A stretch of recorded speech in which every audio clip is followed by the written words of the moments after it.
You asked for it, so here I am. The environmental crisis that we've heard so much about from left-wing activists is bullshit. Wait. Before you click off, triggered gender studies students, hear me out. The Earth is warming. Yes. Humans are contributing to it. Of course.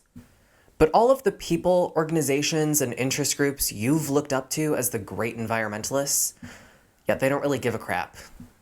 You're watching The Take. Welcome to The Take. If you've been on Instagram recently, you may have noticed that environmentalism has dramatically shifted away from what it once was. It's no longer about actual, meaningful changes to policy or even to individual behaviors. It's just a cute little green badge that shows you #care so liberals can easily identify their friends. College students have now invented entire cultures around environmentalism. Look, I'm on board with the eco-friendly grocery bags and reusable water bottles, but I draw the line when you stop showering. Last year, when we had the COP26 summit in Scotland, Joe Biden made an incredibly moving speech about waking up to the very real threat of climate change, before promptly falling asleep during the speech about the very real threat of climate change. And by the way, despite what AOC might have you believe, COP26 was useless. Countries around the world pledged over $100 billion for fighting climate change. We created tons and tons of assemblies and committees and focus groups and advisory boards. But in terms of actual, tangible impact, crickets. You know what is a tangible impact, though? The over 100,000 tons of carbon emitted at that conference. Facebook, who runs data centers and planes and servers and offices and labs, only emits 38,000 tons of carbon in an entire year. What, were they starting coal fires in between these speeches? California has been in drought, on and off, since I was in the 3rd grade. For California residents, it's hard to remember a time when it was socially acceptable to have a green lawn or a pool or not smell like your own ecosystem.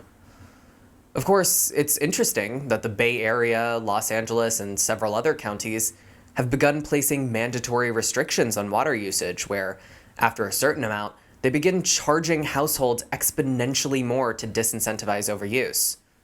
Now, that would make sense if normal water usage was really the biggest part of this problem, but it's not. 80% of California's water use goes to agriculture, an industry that only accounts for 2% of our economy. One of those crops, by the way, is almonds. Almonds, one of the thirstiest crops on the planet, which takes up 1,900 gallons of water per pound, amounts to the same water usage as all of the cities in California combined. My God, with the entire transgender movement, you'd think we don't need so many nuts anymore. California has subsidized almond farms' water for decades under the guise of protecting independent farmers. Bullshit. Most of California's almond farms are owned by companies like Wonderful Co. and Blue Diamond. Billionaire Stuart Resnick owns 30,000 acres alone. The California legislature is in the back pocket of a massive agricultural lobby, and apparently that trumps our need not to smell like the Italian Uber driver drenched in cologne. California would rather pass regulations and restrictions on everyday citizens than even touch agribusiness, even if it's less effective. Don't believe me? Heard of the straw law? Yeah, in 2019, California passed a law that required restaurants to only provide straws upon request. Several counties passed even more stringent laws, which didn't even allow restaurants to hand you a straw with your drink or they'd face hefty fines. I'm sorry, does Newsom think that we were all looking at the straws at Starbucks and splurging so that we could go home and build a fort with them? When you need a straw, you need a straw. Making it harder to access doesn't change the consumption level. And despite what environmentalists might have you believe, according to National Geographic, plastic straws amount to only 0.025% of all the plastic in the ocean. And there's no data to suggest that these laws even made a dent in that. Which starts to point us toward the truth which underpins this entire great green scam. And that is, for all the politicians and corporations and activists and candidates, it's never about actually solving the problem. It's just about looking like you give a crap. Heard of recycling? You know, the thing that if you don't do, the ecology club at UCLA will tar and feather you for. Yeah, well, recycling does not and has never worked the way you probably believe it does. It was invented by Big Oil in the 1960s to thwart public concern about plastic usage. Recycling was a system designed to look like it worked so that people wouldn't resist the industry. Pre-2018, we shipped all but the highest value recycling across the world on cargo freighters to China, where, because of super low wages and shipping costs, the recycling industry could barely turn a profit on it.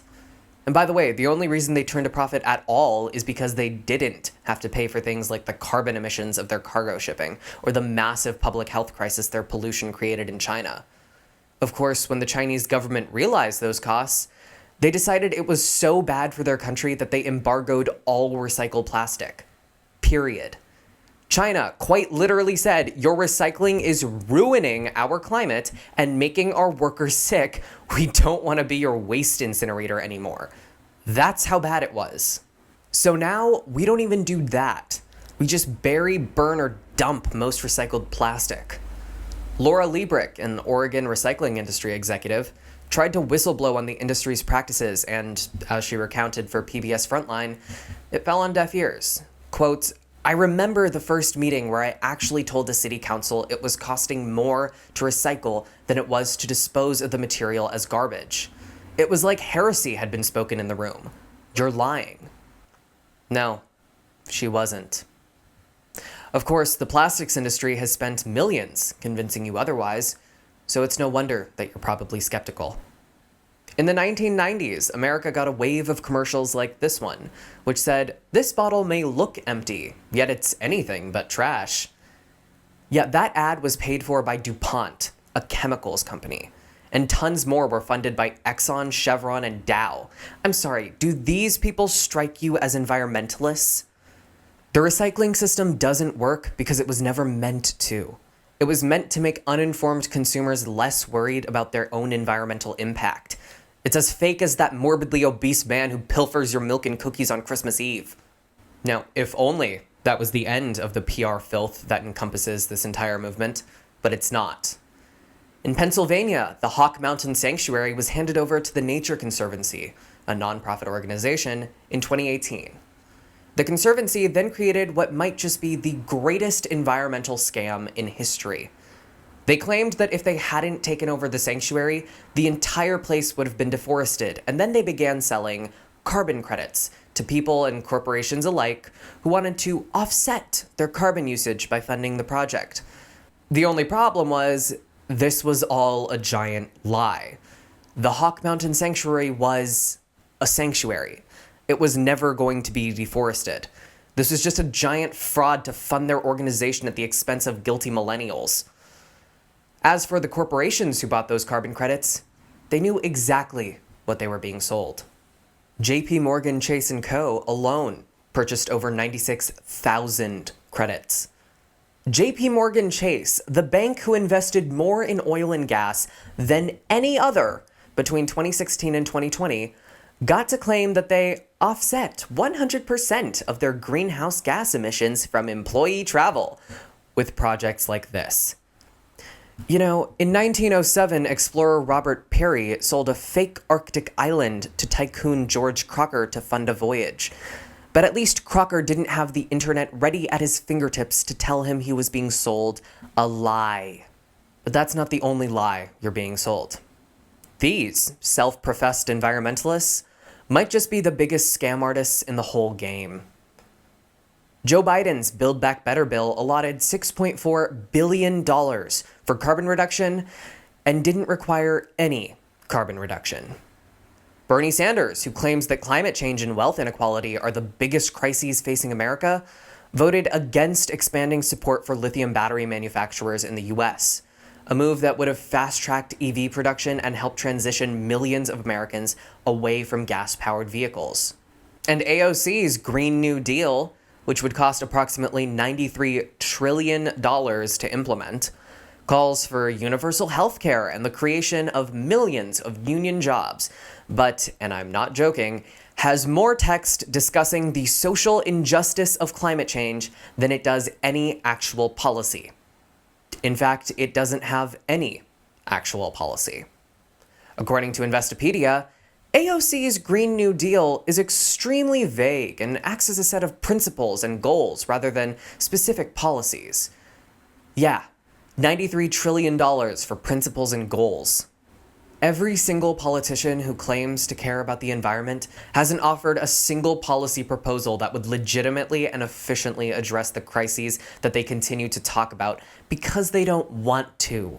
It's the classic children's story, except the emperor has his clothes on and you don't. How long is it going to take America to realize that these candidates are riding on your ignorance while servicing their special interests? Now, all of this is not to say that there is no hope for the planet. Right now, scientists are developing enzymes that can efficiently eat plastic. Economists estimate that with enough infrastructure, Teslas could quickly outcompete gas cars. Even major aircraft manufacturers are investing massive amounts of research into electric airplanes. What this is to say is that the solution here doesn't come from the government or from nonprofits or even from activists. As always, it comes from the free, profit-motivated market. And even though that might not make quite as good an episode of The Magic School Bus, it is the truth.